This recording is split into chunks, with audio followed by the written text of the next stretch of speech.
Or maybe. Are you guys doing anything for a Memorial Day? Yeah, we're going to Alabama. To see yeah. Granddaddy, right? And then Mom's going straight to Oklahoma to see your Nana for the summer. Gotcha. Yeah. I was just wondering because I have a Memorial Day off. Oh, okay. Yeah, we won't be here. Okay.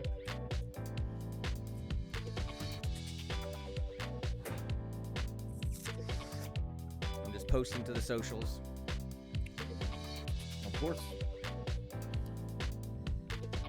Send me the same stuff so I can send it around, okay? It's already in the Discord.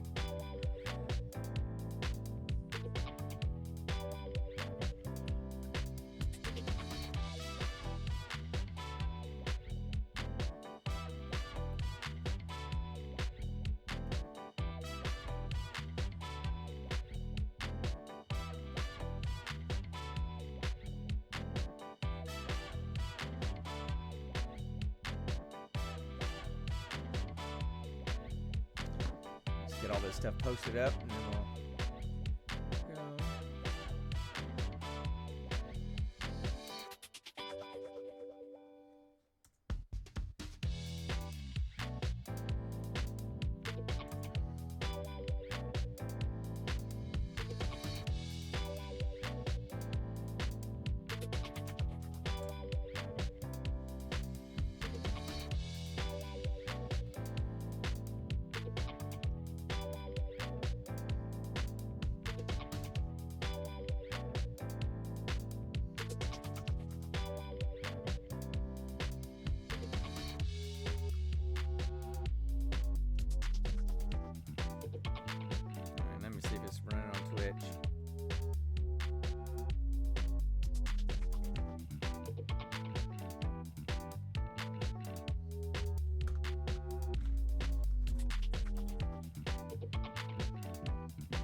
Of course, Twitch needs to be updated.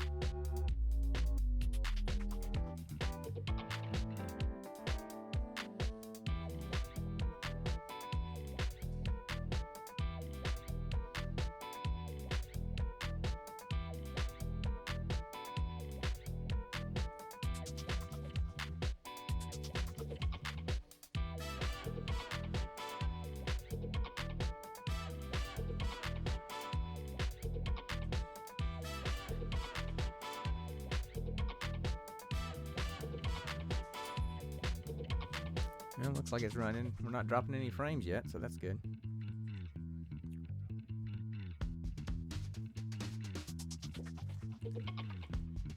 Alrighty. Are we ready? Or are you still typing? No, I'm good. I'm just going into the podcast stream so I can start. Okay. I just remember when we'd run this thing through the laptop, and I'd check the CPU usage in OBS. It would be using like 40-50% of my CPU power on the laptop. Now on this little mini PC I've got, it's using 5.3%. So that's good. So how's your internet been? I know it's been freezing last week and some trouble the other night. So it's been a weird thing. Sometimes we get crystal clear video. Next moment we get almost nothing. Wow. Yeah. Well, anyway, yeah. I know I need to get on that. I need to go on that website. I got a membership to and find some more fun music to add to our pre-roll music. So I've got about how many songs have I got on there? 1, 2, 3, 4, 5, 6, 7, 8. Okay. I don't know what it is about rum, but for some reason I just like it. I just like Coke so much better when it has rum in it. A lot of people do that. That's why it's called rum and Coke. I mean, I'm drinking bourbon and Coke. I hate straight Coke. I hate straight Coke. I don't know why, but for some reason adding something to the Coke just makes it taste better. I know, it always burns my nose, man. Did you not get the joke? No, I got it. Throwback to when I snorted no-dos in high school because I couldn't stay awake. Okay, did you really just do a 7 joke as our quote? Yes. What's in the box? What's in the box? What's in the box? That makes no sense though. What's the name of the movie we're doing? Hey, just That's come not on. a black box. I get that. It's a play on words, man. Come on. Have some creative license here, okay? Some creative license. Should have. And there's definitely some. done the thing from. There's definitely you could have done the thing from a Rush After.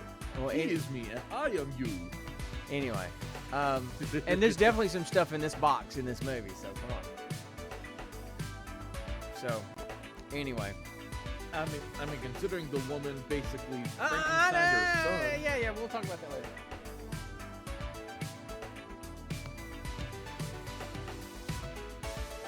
I'm trying to go sans air conditioner up here, but I can probably get away with it for one more week, and then probably by next time we're gonna have to have it going. So anyway, okay. I'm gonna stop this music and get us going. I'm ready to start when you are. Yeah, let's start. And so how far did you get in Borderlands? Are you at the timekeeper yet? I'm currently in the Upper Dominion, and I'm hearing RJ crap talk me. You know. Oh yeah, So, but you haven't gotten to the timekeeper yet, but you're heading towards the timekeeper, right? Yes. All right. Well, we'll knock him out. I've literally just been speed running past all the enemies just to get to it. Yeah. We can knock him out really quick. So it feels weird. I'm not used to speed running. I like taking my time and doing all the side quests, killing everything. You know. Right. No, I get it. So, all right. Well, let's get this going. So let me see where we're at on the audio. Okay. All right. So are we ready? Work with my hair. Come on. Okay. All right. You tell me when you're ready, and I'll go radio silent and start the music. I thought I could balance it, but I cannot. Go ahead.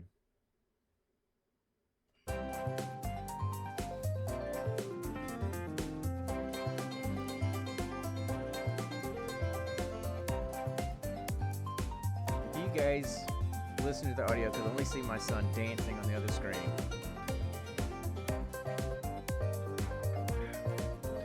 This is just that. Why don't you dance with me? I bet you never danced a day in your life. I'll answer that in a minute. Hey, everybody. Welcome to episode 104 of the Gene If you Pool watched Variety. The Boys, you would get the reference. Could you at least let me finish the intro? Let's try that again. Hey, everybody. Welcome to episode 104 of the Gene Pool Variety Hour. I'm the old guy, I'm the production monkey guy that tries to get this thing running. I'm Sean. The guy on the other screen or in your other ear, if you're just listening to the podcast, is...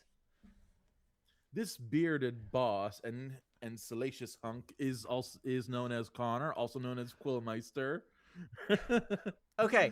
And the son of the guy in the upper screen or the other ear. So tell me what your definition of salacious is. Sexy? Oh, I thought that's what it meant. It's like scandalous. I mean, if you knew Like the stuff I got into. salacious gossip. Anyway. So yeah. All right, So yeah, we're back. We're trying this again. We actually are having less than 6 months off between episodes, right? So Yeah. Anyway, there we go. yeah. Woo. So Progress. So anyway, so we're just gonna kind of hang out and chat for a while. Folks show up, they do. Folks don't, they don't. That's fine. We're just gonna hang out and do our nerd stuff that we always do. We got a pretty cool movie to talk about tonight. we do that regardless. It doesn't matter if people are watching us or not. We just nerd out in general. We're doing a new segment tonight, so we're winging it as we do everything. We don't prepare for anything, so Okay, we're just gonna quick pause. Yes, I'm pausing. Have you ever met a single person with ADHD who actually prepared anything a day in their life? Yeah. I mean, look. So I'll put it to you this way. So, general life stuff, yeah, we're really bad at that. But professionally, if we want to succeed because we know how our brains work, we have to organize as much as we can. You know? So, like, people that aren't like us can have just a list in their head and Mm-hmm. actually follow through with all the things that are in the list in their head. I literally last night was talking to your mom, and I had 3 things that I want to put reminders in my phone for. And I'd already put 2 of them in, and then I went, oh, I need to put this 3rd thing in my phone as a reminder. I pulled up my phone, opened the reminder app, and in the time it took me to open the reminder app, I completely and utterly forgot what it was that I was going to put in there. I mean, not, man, it's just on the tip of my, no, it was gone. I didn't remember what it was until today, 12 hours later. Dude. Me, yes, ADHD is a day is long. Long-term follow-through is terrible, but for things like this, I'm pretty rigid with time, right? So, like, I want things to start on time. Ask your mother. She is not always on time. She's much better than she used to be. But, you know, that's always been an issue. But, no, I have to have some of those kind of things to function. Man, you should see my to-do list at work to keep me on task with things. Every little thing. You know, reminder calls that I have to make for patients. I've got to make a list or they will not get done. And I'll get in trouble because I've got to do them within a timely fashion. So it's honestly the same thing for me at my school. The struggle's real, man. I can tell you how many things I've got listed on my to-do list every single day. It's just it gets insane, you know. Yep. You know, I literally carry around a mini clipboard that I write down throughout the day. 1, do this. 2, do this. Make sure you do this, and yada yada yada yada. Yep. So welcome to our life, you know. But anyway, so what's the week been like? What, you know, any kind of nerd stuff going on? Any nerdy kind of things? Less comic book video game nerd and more science nerd stuff happened at work. Okay, go. So 1, we our current study is about recycling, reduce, reuse, recycle. And, you know, I've always been all about that. It's always finding different ways to use things, make our lives a bit better. So I've been having parents donate bottles, boxes, things like that, everything. Okay. So, another thing our kids have been doing, they have been digging around in the wood chips that are around our playground, you know? Sorry. What else would you call them? No. In my head, you said I've been having the kids dig around in wood chips, and in my head, I heard we've been having the kids dig around in the wood chipper. That's what I heard in my head. So I had to do a double take until my brain realized, no, he just said wood chips. Sorry. Again, back on track. Back on track. A lot of the boys have been like digging into the wood chips until it's like they get to the layers in which it's like decomposing wood and mulch, you know, so basically dirt. And, sure. And do you know what we found in there? What did you find in there? Jimmy Hoffa. Beetle larva. Oh, well, no, not Jimmy Hoffa. Is not buried. He's a couple feet down on a Head Start playground in Ohio. He's wearing concrete shoes underneath exactly the old New York Giants stadium, I hear. So anyway, I've heard I heard he was mixed into the cement at the Hoover Dam, and somewhere and all that blocks of cement is just him chilling out. Funny story. Did you know that the concrete inside Hoover Dam, in the dam itself, like in the center of it, is still not fully cured yet? It's so thick that there's concrete in the center of that mass structure that they say has not fully cured yet after all these years. Okay, sorry. That makes sense. Man, I'm on the chicken run tonight, man. Okay, go ahead. Oh man. So you're saying you're stop motion animation? Yes, and I'm voiced by Mel Gibson. That's what the rooster is? I don't remember. I think so. Okay. While I tell my story, you look that up. Okay, I'll look that up. All right. So a bunch of my students found some beetle larvae. For those of you who don't know, beetle larvae are essentially like like white little grub worms with an orange face and like a black bottom. Mm-hmm. They found a whole bunch of them buried in a portion of the wood chips. And I had a cool idea because I actually know how to care for and raise beetle larvae. Actually a longtime friend of mine. So I showed them how to use one of those you know those plastic containers that have like all those freshly baked croissant things that you can buy at the store. Right. I used that, put in a layer of dirt, put in a layer of wood chips, put the beetle larva in it, and the kids got to watch them move around, dig down, and nest themselves at the bottom of the container. If you lift up the container and look at the bottom, you can see each individual one just curled up and chilling out. Mmm. So Tasty. I got to show these kids an amazing, interesting little creature, and they are all just open eyes, awestruck by That's it, cool, and Connor. and I am so excited to watch them grow into actual beetles and let the kids see the process of larva Yeah. to pupa to beetle. Gotcha. Okay. Well, that's cool. I mean, And that's a neat little thing, buddy. And then every day those boys keep on digging in that same place, and they keep on finding more. We're up to 5 in our in a little beetle box right now. Cool. Nice. Mm-hmm. It's nice. It's nice being able to hear you use the creativity you've always had and actually putting it towards, an educational experience for these little kids. So that's pretty cool, Connor. So nice. And you got a trip coming up here soon, right? I do. I was chosen out of the entire center to go to a teaching conference in June. In The Cincinnati, subject is right? I move, I learn. Yep, in Cincinnati at the Great Wolf Lodge. Cool. Nice. Gonna be there for 4 days. Nice. Yeah. I wish I felt I was Professional sharing it with development. somebody. Yeah. I don't know. So that's Who knows? That's Who what knows? profession. Go ahead. Maybe I'll meet a lonely single mom at the Great Wolf Bar or something. Maybe, and a little spoiler alert. You might get a little bit of practice tonight with one of the segments we're doing tonight. I'll save that for later.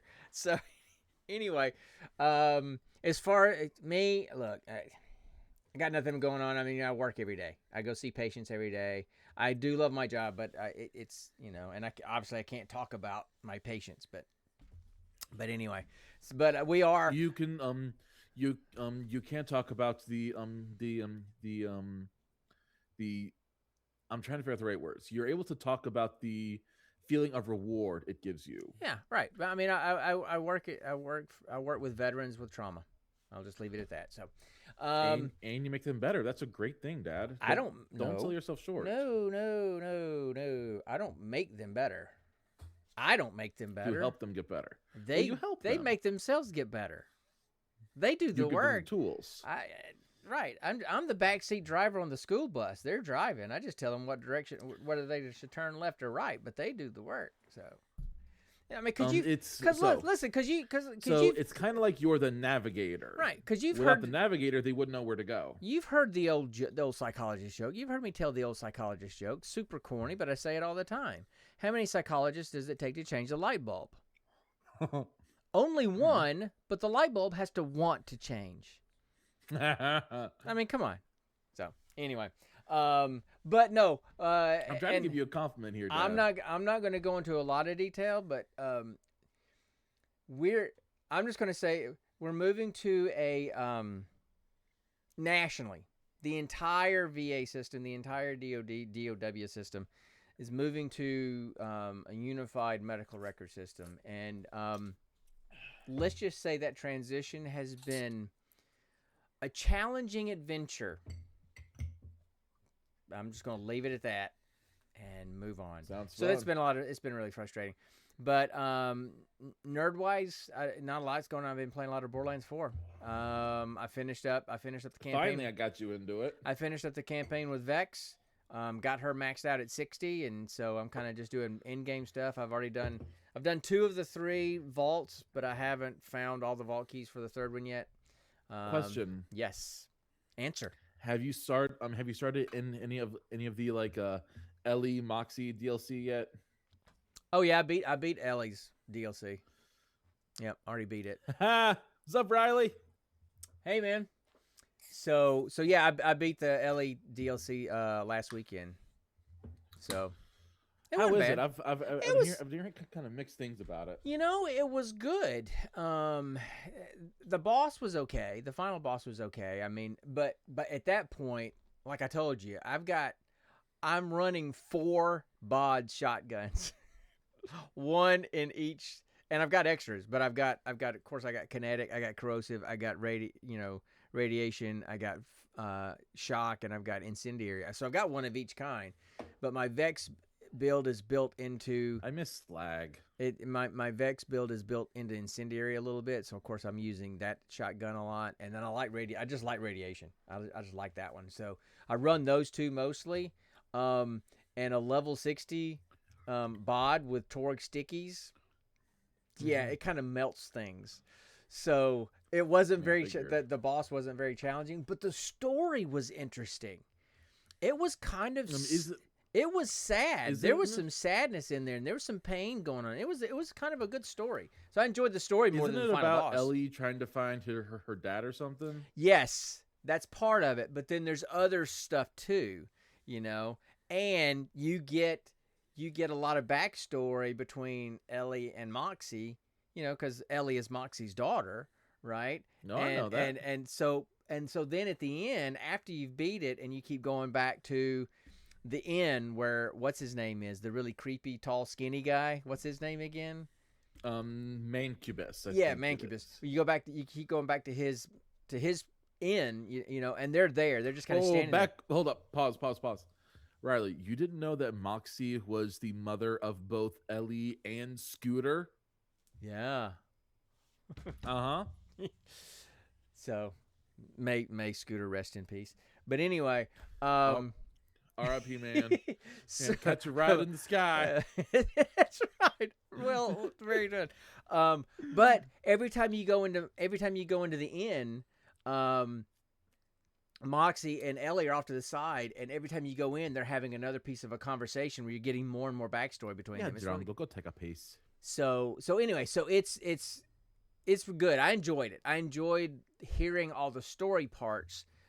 More so than the final boss. The final boss was just kind of there, But I did enjoy it. Honestly, Dad, it's great to hear you enjoy something like that because for the longest time you played games just to play them and you didn't really enjoy the story of them too much. No, so I enjoy. At least that was my perception. No. I mean, I love a lot of people. Like for example, with Starfield, a lot of people didn't like it. Found it really boring.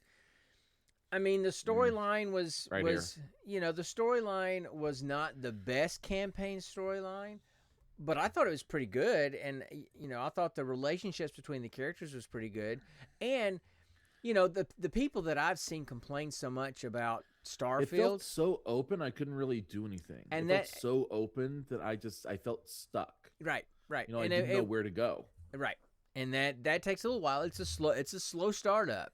But once you figure out the freedom of everything, it's pretty cool. And now, with the latest update, you can put your ship on autopilot. Because it used to be, it's like, okay, you get on your star chart, you find the planet you want to go to, or the system you want to go to, and you have to... You zip there. Right? Now, if you're in a solar system and you want to go to another planet in that solar system, you find it while you're piloting, and you just hit autopilot and point it in that direction, and it'll fly all the way there. You can get up out of your ship. You can interact with your folks on your ship and have all kinds of stuff going on while your ship is flying there. That's kind of cool. But anyway, what a lot of people, they didn't like the campaign, and it's not the best. But I'm like, these people clearly don't know how to Bethesda a Bethesda game. A Bethesda game, yes, you play the campaign, but once you're done with the campaign, you make your own. And you start living a life in that game. Like my last, because I went through the portal thing, the Starfield, whatever it's called, 10 times or whatever. And at the end, I finally started building the character, and I built a base. I found a planet and built a base on this planet, and there were natural hot springs on my property. And so, of course, I went to the beach resort place and stole a bathing suit for me and for my wife and put us in bathing suits. And I've got pictures of us hanging out in the hot springs. I mean, you just goof off and live life. You remember, and I told you, and I think it was Morrowind. I the Aladdin pants. Well, the Aladdin pants, but then there was in Vivek. You also made you also made a runway of all. You stole a mess of candles and made a runway that you could literally see from any point in Morrowind. I stole every stealable candle and lantern in that game that I could find and put it on, because in Vivek there was all these cantons, which are like these mini pyramids, and each clan or each faction, thieves, fighters, and everything, had their own canton, is what they called it. And because of a glitch in the game, I couldn't finish the House Rodoran, the Fighters Guild storyline. So I just killed the entire House Rodoran all the way through the entire game, and I became House Rodoran. I was the only member left. So, and then wow. I made their pyramid my house, and I put all the lights on top, wore my Aladdin pants, and walked it through the air. I literally flew through the air and had my landing pad on top of my house. So you do stupid stuff, and you make the game interesting. Like Punchy Pussyfoot? Yes, like Punchy Pussyfoot. Riley, that was with my dad. So, Riley, that was a character I built where I built straight into unarmed, hand-to-hand combat with a Khajiit character, and had built that character up so much I could one punch dragons with that character, and I just went around punching on things. novice. No, it was on regular, but I had used mods. I'd use mods, but not to overpower things, but just to be able to enchant stuff better. And yeah, so I could one shot dragons with a punch. So that was my punchy pussy.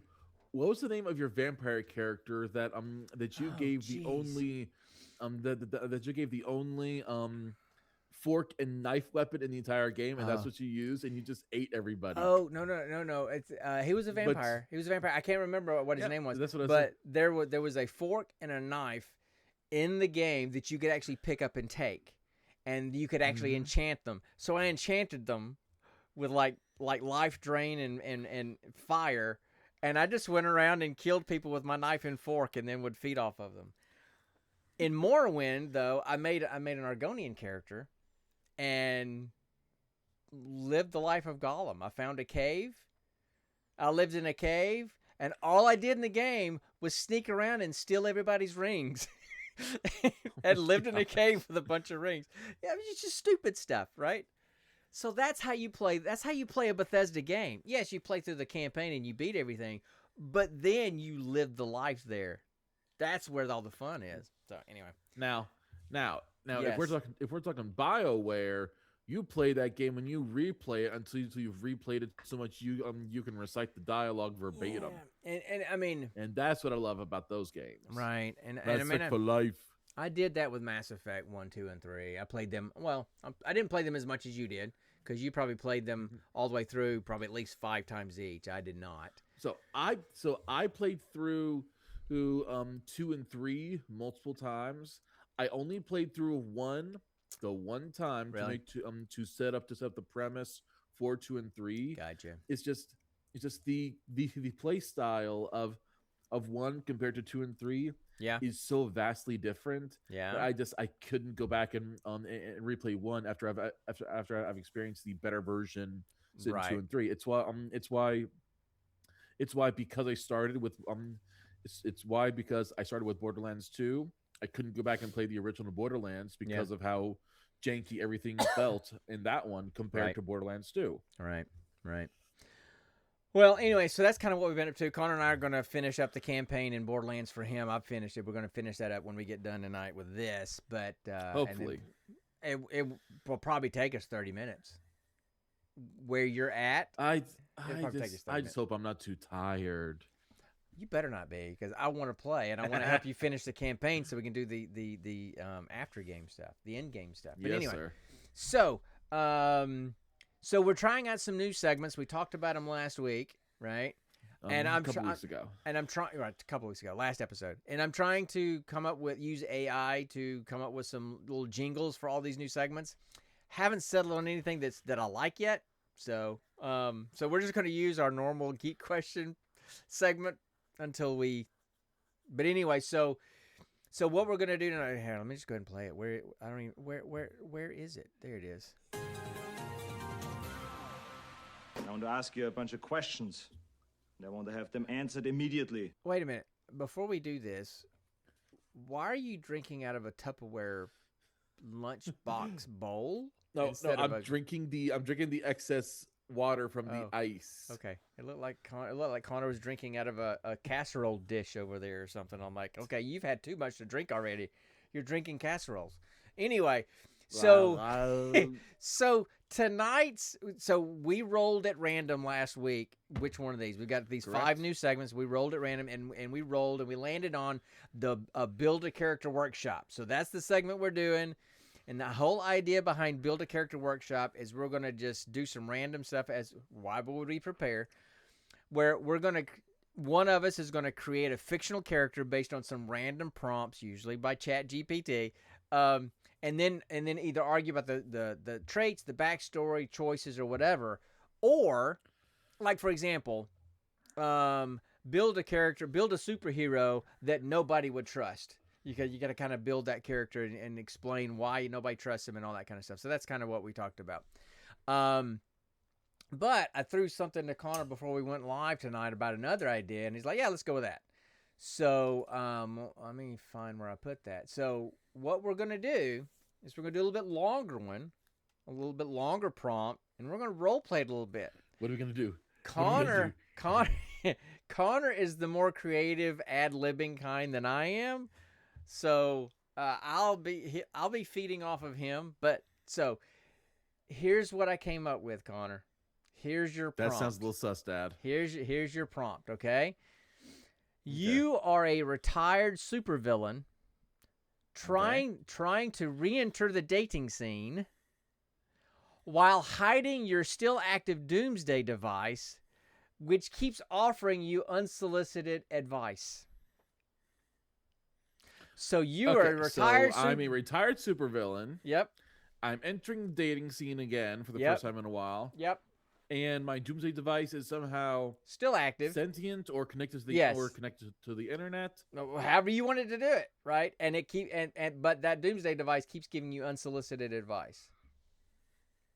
Okay. Okay. So, I can play some music, give you some time to kind of think about it, because what I'm thinking we're gonna do is we're gonna role play your first date, and I'll do the Monty Python woman voice.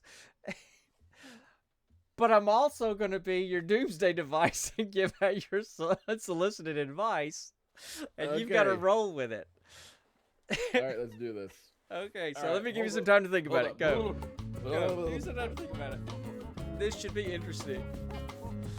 And I feel so bad because I have friends of mine that I actually work with, other psychologists who know that I do this podcast and have listened to it periodically. So now they're going to hear me doing the whole Mrs. Doubtfire thing and go, you've lost all credibility in your profession at work. So, anyway. Okay. So, I wish I had some background, some dinner music, or dinner sound effects or whatever. But anyway, so setting the scene. We're sitting at the dinner table. We've met for the first time. There's introductions, right?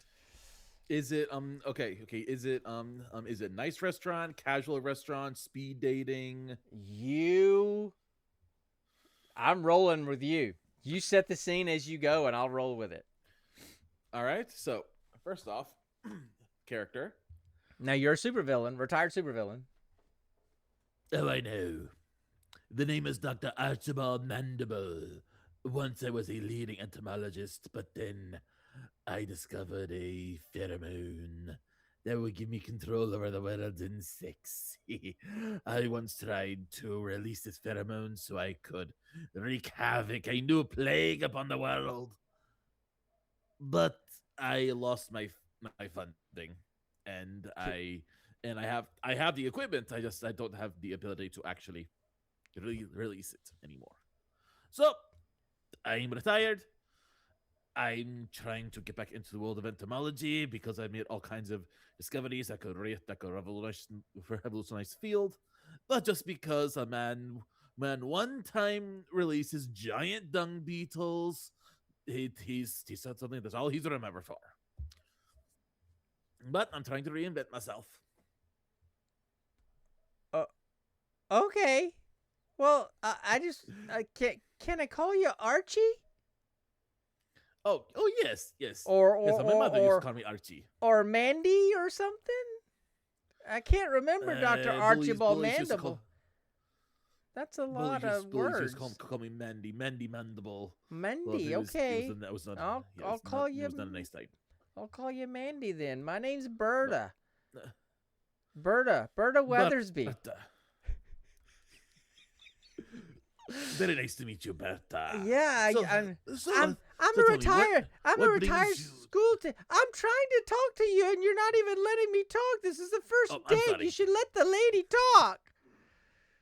Sorry, I haven't done this in a long time, and I'm kind of desperate. I mean, interested. So, my name's Berta Weathersby. I used to be a school teacher. But now I just sit at home and knit frogs and give them to the little children when they let me, because now the police have told me I can't be within 100 feet of the school anymore because they thought my frogs were weird. So I'm trying to find some friends. So I thought I would try this dating thing. So, quick question. When you say you knit frogs, do you say that you, knit, did you crochet stuffed animals of frogs, or you knit tapestries of frogs? I would never crochet. Only knitting, continental style. The only right way to knit. But knit actual little frogs. And I would stuff them with beans, so they'd be like little beanbag froggies. They were froggy beanies. I see. Or beanie froggies. Yeah, that's it. So anyway, it's nice to meet you, Mandy, but I was just kind of wondering, what's that thing on the floor next to you? What is that thing? Oh, how do I explain this to a normal sapien? This here is the. What did you call me? Is the a sapien. That is your species, Homo sapien. Oh, okay. So this here is the canister mechanism that holds the pheromone I was talking about before. And wait, what is it again? What is it again? A canister? Yes, it is. It is a giant aerosolized delivery system that I have patented and created. I actually sold the patent, and they're using smaller versions to irrigate crops with a pesticide that is totally safe. Why does it have two glowing red eyes, and why does it have a speaker on it? If it's a canister, I don't understand. So it's blinking. So I gave it an artificial intelligence to best calculate trajectories, potencies, all that, and that AI kind of went off the rails. After I connected it to the internet, and it became obsessed with the reality TV shows.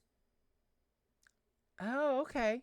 So you're telling me you have a canister of some kind of pesticide that's run by an AI that's obsessed with reality TV?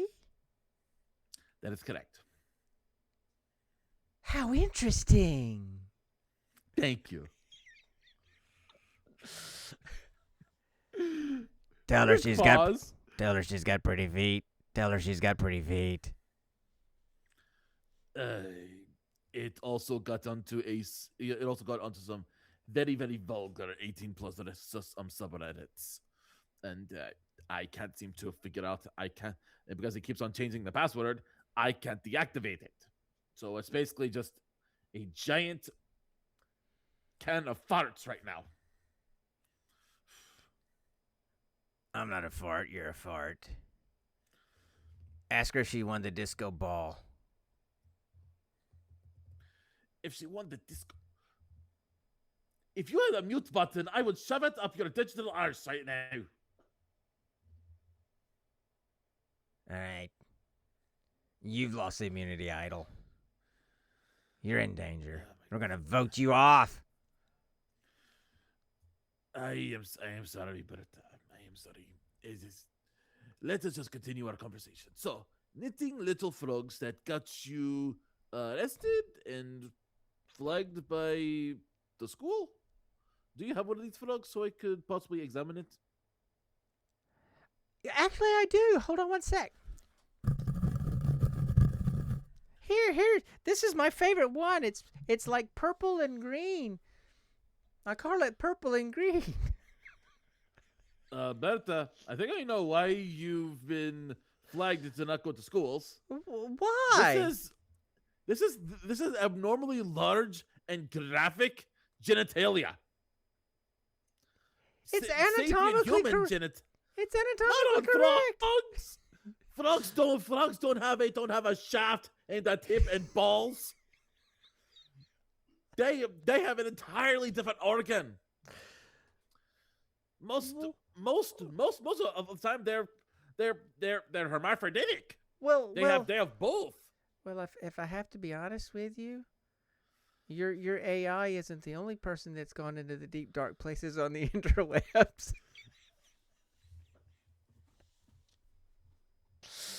I'm so embarrassed. So I'm sure if you just lost the foot-long schlong and the abnormally perky double D's you've given this one, you'd be fine. They may hit the playground, but still lose the genitalia.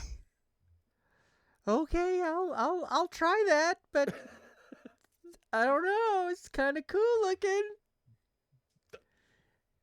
I mean, everybody. Cool looking, yes, to a very, very particular community. But you should not be selling this to children. Every artist has to have their own niche, right? I'm a psychotic, bug obsessed retired supervillain who one time tried to enlarge a queen bee and figure out how to mate with it. And even I can see that what you've done with the frogs is going over the line. So you go both ways, human and bug. Wow, I didn't know that. Pause. I need a breath. Oh my God! What is my life? What is my life doing this with my father? What is my life? Okay, I think we'll call it there. I think that was a good first effort. Yes. Oh, that was interesting. Oh my gosh. Is there another one you want to do? Or no. That's I think we're fine with. I think that's a good place to call that one. I think that's a good place to. We're gonna leave it with Archie admitting that he tried to bang a queen bee and Berta Weathersby making anatomically correct frogs. Beanbag frogs. They're not anatomically correct. I didn't say whose anatomy. I didn't say whose anatomy. Maybe. Who do you know? Maybe that has a foot-long schlong? Maybe this might be a recurring skit between Berta and Mandy. Anyway, okay. First off, I'm not. I'm not sure if you heard. He said he said bullies used to call him Mandy. His mother called him Archie. Yeah, well, I missed that. I was too nervous. This is my first date in a long time. Oh my gosh. Okay, so that was something. So that was a taste of that was a taste of it. Oh my god. Yeah. Hey, look, we winged this stuff. So yeah, Riley says we definitely need to make that a recurring skit, and just to see how that date plays out. Archibald Mandible. And Bertha Weathersby. And I feel like Bertha Weathersby. Well, you were trying to make her a little bit Scottish. I could tell you had a little bit of a lilt there. Yeah. So, you do remember that there was an elementary school in LaGrange that was called Bertha Weathersby. No, I do not. Yeah, I was where Connor grew, the town Connor grew up in. Yeah. So I was going to say Bertha, and it just came out Berta, and then I went. The only thing that came in my head was Weathersby. So, my apologies to Bertha Weathersby and the Bertha Weathersby estate for whom that school was named. But anyway, yeah, that was kind of weird. That kind of went off the rails a little bit. That was kind of I had no idea what you. I mean, when you mentioned that your frogs were kicked off the school grounds and you were basically put on a list. If you know what I mean. You were put on a list. Sure, I didn't tell you I was good at ad lib. I didn't tell you that my stuff wouldn't make sense. Definitely made it interesting though. Threw you for a curve. Interesting, my butt. It traumatized me. All right, so that apparently in some alternate life, was weird. My father knitted anatomically correct frogs that would be very at home at a furry convention. Now let's be accurate here. Your dad didn't knit anatomically correct frogs. Berta Weathersby did. Okay, but use your imagination. That's what you said. Let's keep reality, and fantasy. Let's just. I know. That's why I said an alternate life. Alternate life. That would be weird alternate life. That would be a weird multiverse, wouldn't it? So. It would. Speaking of multiverse, talking about weird multiverses, have you ever seen? This is a chicken. Have you ever seen Everything Everywhere All at Once?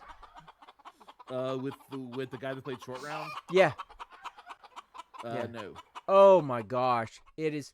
Okay, so I know it's a good movie. I just haven't had a chance. It's one of those movies. I wanted to see it in the theater, right? Because it just looks so interesting. And so I went and saw it in the theater, and I literally went from, in the first 5 to 15 minutes, I'm like, what in the world am I watching? This is the most bizarre, weird stuff I've ever seen in my life. To, that's kind of weird. That's kind of interesting. To, by the end of the movie, I was sobbing. I was literally sobbing in the theater at the movie. It was so good. So, but anyway, but there's a there's a universe in that multiverse where everybody has hot dog fingers. They have these long, like foot-long hot dog fingers. I'm not kidding. So there you go. So real quick though. Yes. Let's give a quick shout out and nod of respect to that actor who literally only did one thing when he was a kid, waited almost 50 plus years, and then got back into the acting scene and is now one of the most prolific and amazing Asian actors in the genre right now. Well, Ki Hu Kwan, or however you pronounce his name, did not just do the one thing. He didn't just do Short Round. He was Short Round. I never heard of him doing I never heard him doing anything else. He was Short Round in Indiana Jones. He was Data in The Goonies. He was in. That was him too. Yeah, he was in Encino Man with Brendan Fraser. Who had also had a renaissance of his career. I mean, they won Oscars the same year, one for Best Supporting Actor and one for Actor for the same. You know, they both had The Whale. Yeah, and I've been wanting to see that too because I love Brendan Fraser, but I just have not been able to emotionally make myself watch that movie yet. Did you hear he is getting in shape for the confirmed new Mummy movie? Yep, I've seen footage of him getting in shape. And What that is listen, going to be an incredible thing to see. speaking of I getting love the Mummy movies. speaking of getting in shape, I wanna just do a quick shout out because there's something happening tomorrow night. Um, I'm not a huge MMA fighter, but I've always thought Ronda Rousey was pretty cool, and I've always thought she's coming back. hold on, and Gina Carano. So Ronda was the first like huge major MMA star. Gina Carano was the first. She was the first female MMA fighter. Did you watch? Do you watch Mandalorian? I've seen bits of it. I haven't actually sat down. Okay, and well there watched was the the show shock trooper Cara Dune. That was Yes, I do remember okay, her. right? That's Gina Carano. She was also in the first Deadpool movie. She was one of the one with the black wearing the black clothes and kind of slick black hair. I can't remember her character's her. Angel Dust. Yes. Anyway, Superhero landing. so listen. So they're fighting tomorrow night. Ronda's 39. Hasn't fought in 9 years. Gina's except for WWE stuff, right? yeah, and Gina's 44 and hasn't fought in 17 years. But they're doing this together. And here's the thing: I want to call out Gina Carano because when she was on Mandalorian, and it was during all the COVID stuff, she made some comments that people didn't like. They weren't anything bad. They were just her freedom of speech rights and just calling out, government restricting people's rights and these kind of things. And because it was against the whole COVID thing, she got vilified and canceled, and Disney fired her from Mandalorian, and so she just went into this deep dark depression, and just lost herself.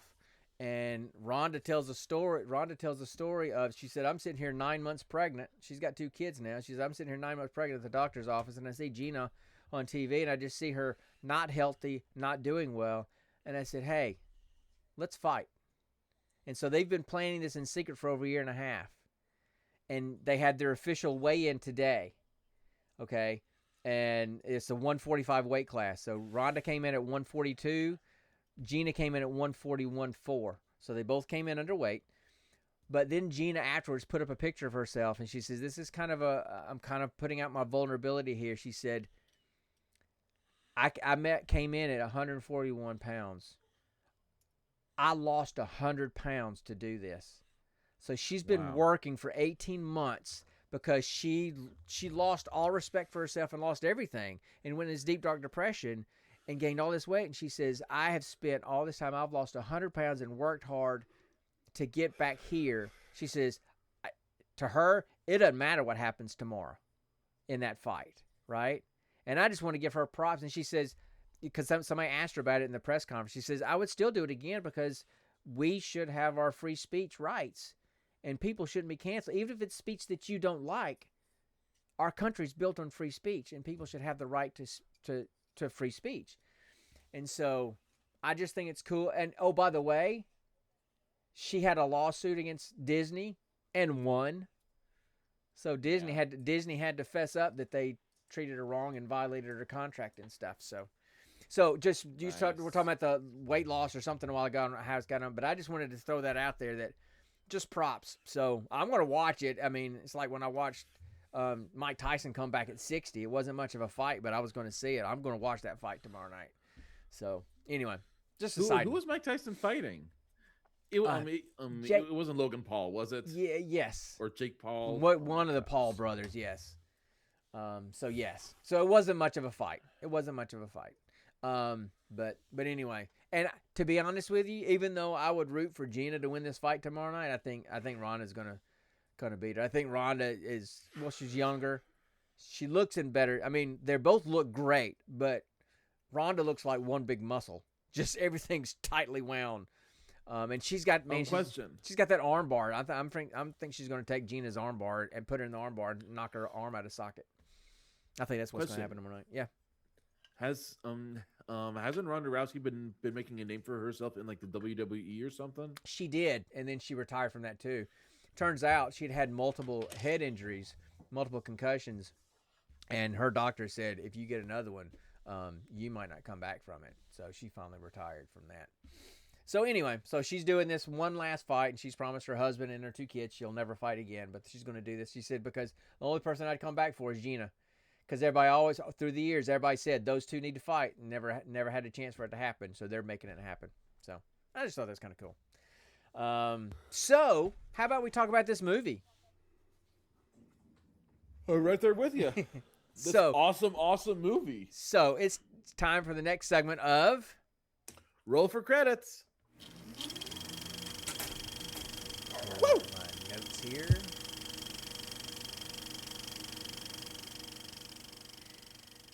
So we're talking about a movie from 2020 called Black Box, and the storyline behind it is Black Box is about a man struggling to regain his memory. What are you laughing at?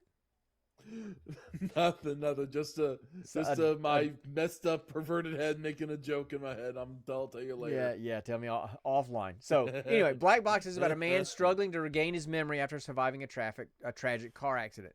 Desperate to return to his former self while trying to raise his daughter, he receives an experimental treatment that helps him probe into a past which suddenly feels too dark to be his own. It stars Mahmoudou Athi. I'm butchering his name, I'm sure. Pretty sure that's Nolan. Yes, Felicia Rashad, who was Dr. Brooks, who also is. That's who that is. Who also is Mrs. Cosby on the Cosby Show. We won't talk about Cosby. I knew she looked familiar. Yeah, and then Amanda Christine, who I think is the little girl, who reminds me a little bit of the little African American girl that was on Stranger Things. I can't remember her name. It was written. Susie. Yeah, Susie. Yeah, no, Susie was Dustin's girlfriend. I thought, long distance girlfriend. Anyway, it was written and directed by Emmanuel Osi Kafur.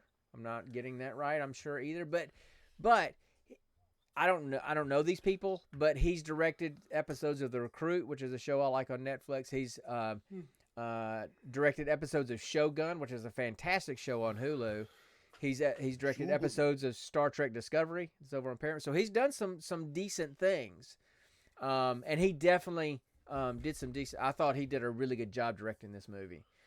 So the setup is that the movie starts, and there's the main character. His name is Nolan, and his daughter. I can't remember what her name was. Ava. And she's like 9 or whatever. They were in a bad car accident where his wife, her mother, got killed, and he had a severe head injury.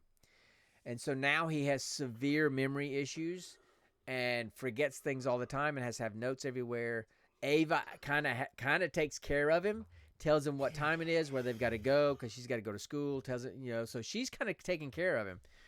He's got a friend who's a doctor, and so it's his brother.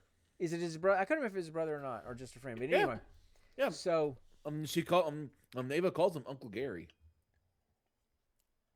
True, but sometimes little kids call. When you have a best friend, they'll call. Like Jake's little girl would probably call Luke Uncle Luke. If they would live close to each other, right? So anyway, and so he is trying to encourage Nolan to try some of this experimental treatment with this Dr. Brooks, who has done groundbreaking work in head injuries and recovered memories and this kind of thing. And so the whole movie is about Nolan hooking up with Dr. Brooks to do some of this experimental treatment. And it kind of goes really Twilight Zone. It goes into a really dark place. He starts getting really confused. He starts having these memories that he's pulling up that seem very vivid and very real, but they're kind of disturbing. And he starts to wonder if he was a good husband or not, if he was abusive to his wife. He starts having all these questions because these memories that he's pulling up are pretty dark and violent in some ways. And so that's kind of the setup, and it's kind of some self-discovery through these multiple things. What else do you want to add in terms of kind of the setup? So So the whole thing is based around this technology that Felicia Rashad's character, Dr. Brooks, Right. has created called the Black Box, and basically its whole premise is What's in the box? through basically her whole premise is through deep hypnosis, she she can use EEG that re um Electroencephalogram. Yeah. Yeah. that's it. So yeah, and I want to Yes. get into some of that She stuff can too. use that stuff. Some of the science. She can use all of that to in a way track brain waves, follow thought patterns, and then in a way create a virtual slash self percepted world of your memories. Right. To kind of start to pull them out. Right. Yeah.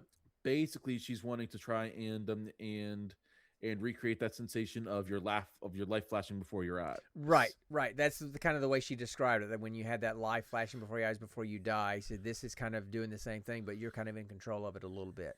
And she calls this whole thing the black box. Right, right. And so I just want to kind of nerd out a little bit because at the beginning, as she's describing to him the treatment, she's using a lot of psychobabble.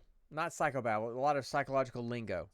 She talks about cognitive behavioral therapy, which, by the way, there goes. Hold on, I got to put my hand. Oh, stop. Did any of it sound accurate though, Dad? That's what I'm getting to. I mean, she didn't go into a lot of great detail, but she talked about CBT, which is cognitive behavioral therapy, which I do. She talked about hypnosis, which I used to do. I'm not certified in it anymore. I haven't done it in so many years. She talked about EMDR, which stands for, wait for it, eye movement desensitization and reprocessing. Just remember EMDR. I do EMDR therapy. And so she was talking about all these therapeutic techniques and kind of accurately so. And so that was kind of cool. And then when she puts the black box on Nolan, and so when he looks into this, and it's basically like an Oculus device is really what it was. They got like an MRI, the little webbed cap that you put on for an MRI. They put that on him, and then he basically wore an Oculus device, VR device. But in that device, there was like a black grid, like a room, 3D room of just a black grid with this little white crosshair in the center. And he was supposed to stare at that crosshair, and then the crosshair was going to start going back and forth, left and right, and he had to follow that with his eyes. And I'm like, that's pretty cool. And this is why. Okay? I'm going to give you a little hit us with that knowledge. Give you a little education about EMDR. Okay? EMDR, give us that Freudian chicken. You're trying to get into, and I want to explain the whole thing, but you're getting into trauma memories, and you're trying to work through trauma memories because most people with trauma avoid thinking about that trauma. That's what we do. Nobody likes to think about trauma, and so we avoid that. But we have to try to access that memory and get in it and clean it out, so to speak. And the way we access those memories in EMDR is we have the main way of doing it. There's other ways to do it, but the main way of doing it is having like what we have a light bar. It's like this tripod with a light bar on it, and the person and it goes back and forth. And the person holds that memory in place and kind of focuses on this memory. And then they trace that little blue light back and forth with their eyes, and so their eyes are going left and right really fast, just like in the movie with this little crosshair, and that allows them to access this memory, not as deep as hypnosis, but kind of like that. And we don't really know how EMDR works, but there's a lot of theories about the mechanism of EMDR, and one of the theorized mechanisms, the one that makes most of the sense to me, is it's kind of an analogy to REM sleep, rapid eye movement sleep. That's the stage of sleep where your eyes are going back and forth really fast, and that's your dream state. That's when you're getting in dreams, and okay. And one of the theories of dreams is you're kind of processing information. Right? You're trying to consolidate memory, consolidate information, and put things together. And so your brain may be trying to process some information that you've got lingering on from the day, or trying to process trauma because you refuse to think about it during the day. But you're unconscious because you're asleep. So your brain is in control of where it goes. But if you're moving your eyes back and forth while you're consciously awake, focusing on a specific memory of your choosing, you're kind of tapping into the same cognitive process that you do in REM sleep, but you're doing it when you're consciously awake, and you're focusing on, you're choosing the memory that you're processing, not your brain. So I was really kind of nerding out, thought this is kind of cool. They're kind of getting some kind of science in here that's not completely accurate, but not completely BS. It eventually gets to be total BS. And then it went super Twilight Zone from that point. So, yep. So, and Connor and I are always torn when we talk about these movies, because most of the movies we end up talking about are pretty obscure movies because we just roll them at random. And so, like this one was pretty obscure. Right. And so, sometimes we watch some dogs. We watch some really bad movies, but sometimes we find some diamonds in the rough and movies that we would really love people to see. This is a movie I'd really like people to see. And so we don't. I would actually love rewatching this movie. Honestly, we don't. That's a rare thing coming from me, right? And we don't want to. So we don't want to ruin the movie for people. But let's just say that Dr. Brooks's motivations for her treatment, her motivations for treating Nolan and for trying to help Nolan recover his memories, let's just say she has very, very, very selfish motives for what she's trying to accomplish. To give you guys a little bit of, to give you just a little bit more backstory, the minute Nolan was out of the hospital, her office was like calling him and hounding him almost every day to get him back into the office. Well, to join her study, because she started something and she needed to finish it to get the result that she wanted. Right, and this is unbeknownst to Nolan that she had these ulterior motives. He just thought she was trying to help him recover his memories. And so, needless to say, there was kind of a discovery of what her real motives were by his friend or brother or whoever it was, the other doctor. I'm saying brother. So, she was trying to induce memories in Nolan that were not Nolan's memories. That's as far as I feel like I can go without ruining things. And it ruined it with that, though. And it caused him to start really questioning himself, questioning what was reality and what was fantasy, what was true and what was not true, what was him and what was just confabulated memories. And then a lot of the movie was him kind of doing a lot of detective work and just kind of going down this route of trying to figure out what was real and what wasn't real. And in the end, in the final climax, there was a confrontation. There was an internal confrontation. And it was pretty freaky. But anyway. Do you know what I loved? What? Yeah, let's just talk about what we loved about this movie, because I don't want to. I've pushed too much about the plot. So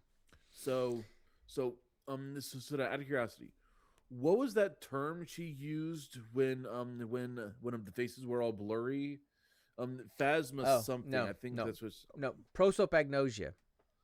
That's it. Which is the inability to recognize faces. That's a real thing. That's a real term. That's a real term. That's a real disorder. It's rare, but it's real. Prosopagnosia. I love how they portrayed it in the movie. Well, literally, it's like it was like a literal camera out of focus, and it was so cool. Yep. And then the quote unquote that it's kind of chasing him through these memories. That was freaky. The way they animated it, let me tell you something. That was not animated. That was a real person. Because have you That not? was, oh my god. That was a real person who was double jointed and able to do that. Oh. I've seen somebody. I watch videos on YouTube all the time, and sometimes I watch people's auditions on America's Got Talent or whatever. And I've seen on some show somebody that's double jointed like that, and they were walking like that on all fours backwards down the stairs coming towards the judges and freaking everybody out. Yes. Okay, so but that was not they animated. added the snapping sounds, but they right? added all the snapping and cracking Oh, bone my sounds. gosh. They added all that. God. But the movement of that guy was real. That was not animated at all. It was kind of freaky, wasn't it? Terrifying. I loved it. And how he was coming out of the crib in that one memory, Oh my- crawling out of the crib with all the bones cracking. Yeah, it was pretty freaky. But so I think technically it was. I'd seen it classified both as sci-fi and horror. It really wasn't horror. There was some kind of freaky things in it, but it wasn't a horror movie. It was definitely more on the sci-fi side, but I would call it more of a thriller than like a straight up horror. But there was, I gotta say, there were some sad parts. I mean, look, there was part of me that sympathized with Dr. Brooks. I mean, yeah. That sympathized with her, and even though what she was doing was not the nicest thing to do, I kind of got it. I kind of understood, right? It kind of brings up a philosophical question. What's that? If you have the means and opportunity to perform and act like that, would you do it?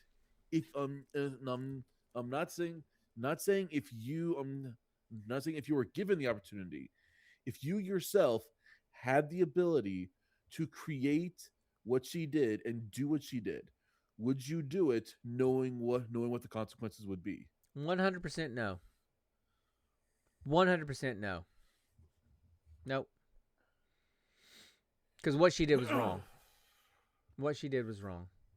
Plus, it then also makes you think. So what she used was essentially a brainwave, right?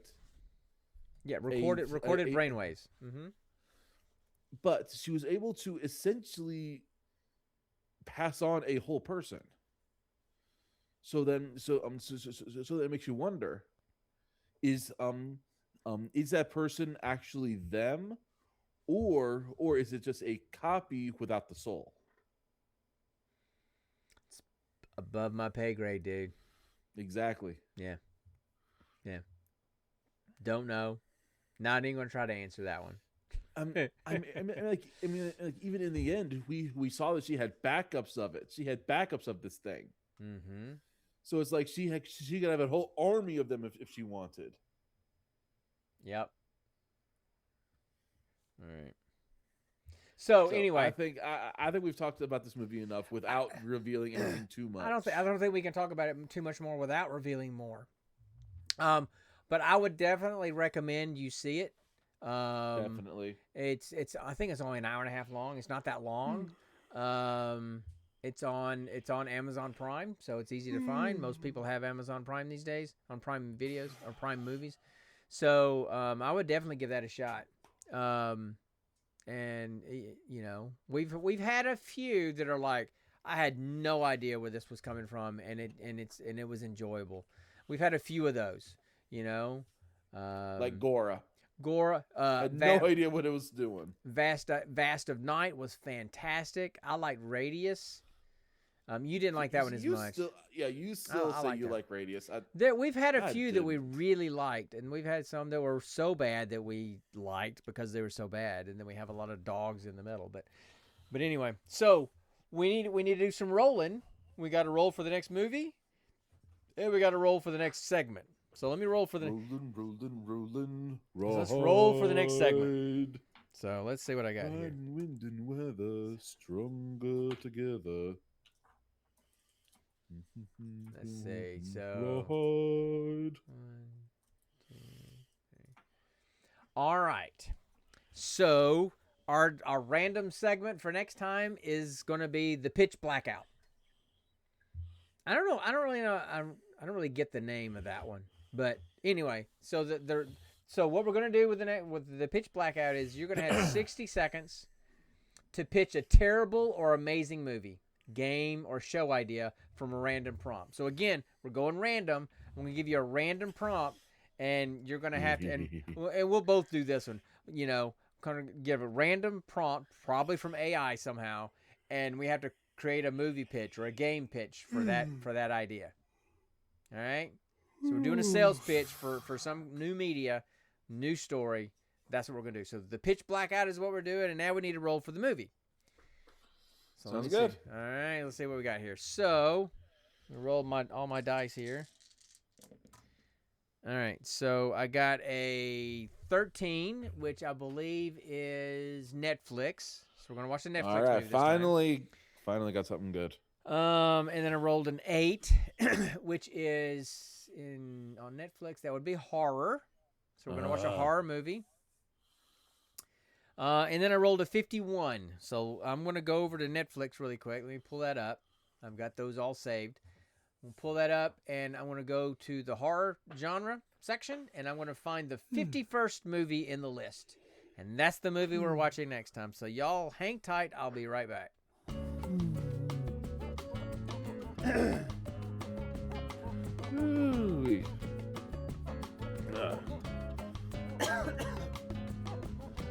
I think my drinkies were too strong. Okay, so we're going to watch a movie from 2024, so a relatively new movie. Okay.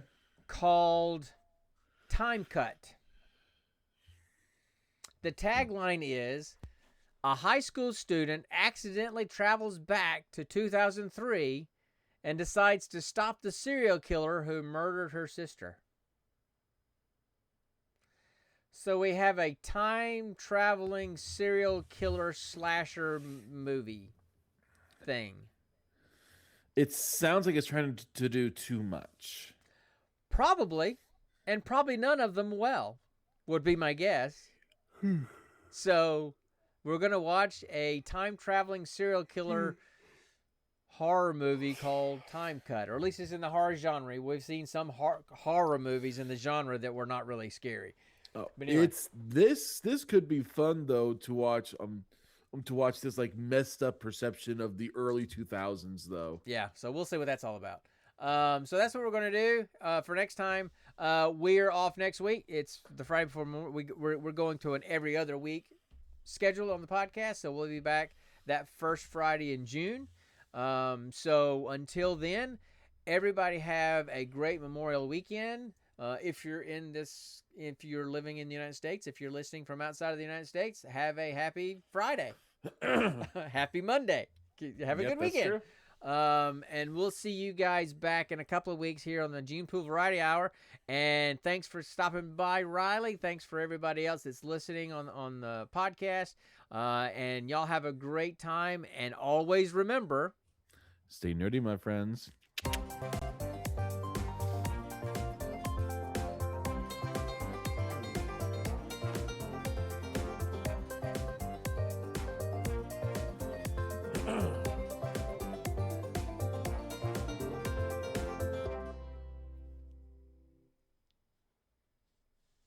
You're still here?